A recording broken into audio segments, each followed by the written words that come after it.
আসসালামু আলাইকুম। আমরা এখন একটা ভেড়ার খামারে আছি। তো ভেড়া এই জায়গাটার নাম হচ্ছে না তো আমরা যেটা বলছিলাম, এটা ভেড়ার খামার হচ্ছে দুর্গাপুর থানা, শালঘরিয়া গ্রাম।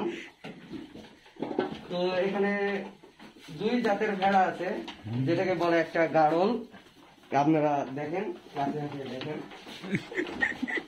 দেখেন এটা হচ্ছে গাড়ল, তো এটা হচ্ছে পাঠা। বুঝতে পারলেন? এর নেজ অনেক লম্বা।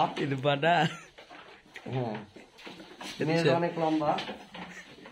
আর এগুলো হচ্ছে দেশি ভেড়া যাকে বলে। আচ্ছা, বুঝছেন? তো এখানে অনেক ধরনের ভেড়া আছে, তো আরো ভেড়া বিক্রি করে দিছে। তো এখানে বাচ্চাও আছে অনেকগুলা।